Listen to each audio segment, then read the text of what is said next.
We sort of said from the beginning of Sunset Overdrive, what would happen if societal norms were stripped away? Would we become creative like Burning Man, or would we become something oppressive like Lord of the Flies? When Marcus and I were first working on our pitch for Sunset Overdrive, one of the things we focused on a lot was these different fashion trends and just people dressing in odd ways. We had a huge collection of all these different ideas of like mods and rockers and just all kinds of crazy different fashion eras, and we handed those to Jacinda, and thank goodness she pared them down to something reasonable and doable. We started taking all the fashion reference they gave us and separating them out into 3 different buckets. Mainstream fashion is basically anything that a normal person would wear.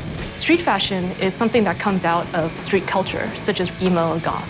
Costumes are something that someone from a particular culture group might wear, or it's something you might even wear for Halloween. All the Sunset vanity takes from one or more of these buckets, which makes them both relatable and understandable. Diversity was very important to me because it is all about player choice and being who you want to be. And I think it definitely makes our game stand apart from other games. I think one of the interesting things about Sunset Overdrive is that most of our concept artists are actually not from the United States. I think this will appeal to a lot of different people. My team takes concepts from Vasily, our concept artist over in Russia. We wanted to embrace a bunch of different archetypes that you would see in pop culture and mash them together to create our own look. In Sunset Overdrive, we allow you to choose from many different archetypes in the game. That includes different races, different body types, big and small, and different genders. We have outfits that are meant to be together, and you can get them as presets in the game. You can combine all the different pieces to make exactly what you want. So if you get your Day of the Dead face paint, you can combine that with your wrestling pants, your chainmail shirt, and your cowboy boots. Every item that you unlock in the game will have Havoc physics applied to it as well. So when you're running around the world, we really want you to feel like it's alive.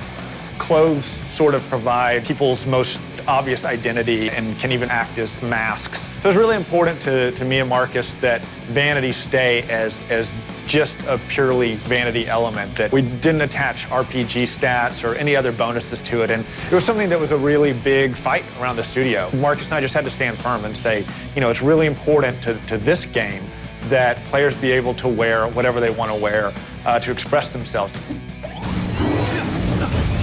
I like the hairstyles, especially the creepy 80s metal band style. I just like the way it looks moving around when you're doing our traversal in Sunset City. And I would say that my favorite of all time is that we can be a luchador given the right combination. I mean, any chance to actually be a luchador running around Sunset City is pretty amazing. One of my favorite vanity items is the bunny ears. It's so absurd and weird. It just feels good running around with tall bunny ears. I don't know why I don't wear them all the time. For items that I can't really believe we got in, we do have a physics-based kangaroo head strapped to your crotch and nothing else. Oh, the kangaroo codpiece. Early on when we were pitching the game, Drew had used in a reference that he would be wearing nothing but a kangaroo codpiece. We knew we wanted it to be really different and really stylized and pretty out there. And it just seemed so absurd, but we started pitching it that way, and every pitch we did, we would talk about the kangaroo codpiece, and I think it was one of the first things you can look at or talk about and be like, now that is Sunset Overdrive. So after you've dressed up your character and you've got them looking the way you want, we still got a ton of customization with the weapons, the traps, the amps, a lot of different things on the gameplay side. So thanks for coming to Comic-Con and checking Sunset Overdrive out. Hope you pick it up on October 28th and let your freak flag fly high.